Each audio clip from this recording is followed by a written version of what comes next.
बुलेटिनमध्ये सुरुवातीला महत्त्वाची बातमी मुंबईतून बेस्टच्या कर्मचाऱ्यांचा मध्यरात्रीपासून संप सुरू आहे। या संपासंदर्भात बेस्ट कृती समितीचे पदाधिकारी आणि परिवहन मंत्री प्रताप सरनाईक यांच्यात बैठक सुरू आहे।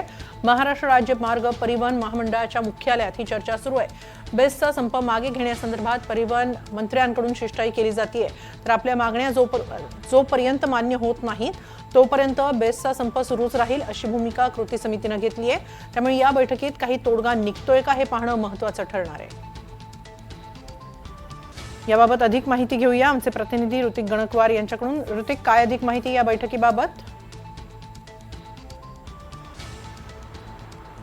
नक्कीच हेमल, आपण बघतोय की परिवहन मंत्री प्रताप सरनाईक आणि कृती समिती आपण बघितलं तर यांच्यामध्ये ही बैठक सुरू आहे। बेस्टचे जे कार्यालय आहे मुंबई सेंट्रल येथील या ठिकाणी एसटी बघितलं तर आपण ही सर्व बैठक जी आहे ती सुरू असल्याचं पाहायला मिळतं। एकंदरीत आपल्या अनेक मागण्या ज्या आहेत त्या घेऊन बेस्टचा जो संप आहे तो रात्री 12 पासून हा सुरू असल्याचं पाहायला मिळतंय आणि आपल्या मागण्या जोपर्यंत मान्य होत नाही तोपर्यंत बेमुदत संपाचा हा जो इशारा आहे तो आता बेस्ट कर्मचाऱ्यांनी दिल्याचं पाहायला मिळतंय आणि त्याच अनुषंगानं ही बैठक जी आहे ती आता योजल्याचं पाहायला मिळतंय। परिवहन मंत्री प्रताप सरनाईक यांच्या मुख्यत्वेखाली ही बैठक घेतली जाते।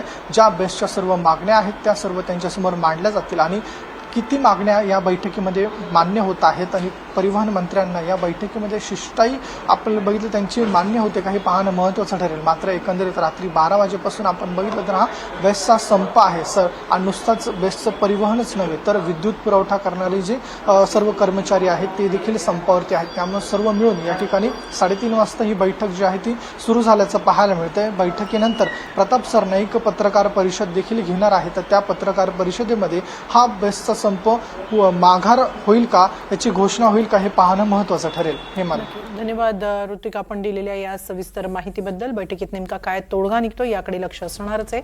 तुर्तास धन्यवाद।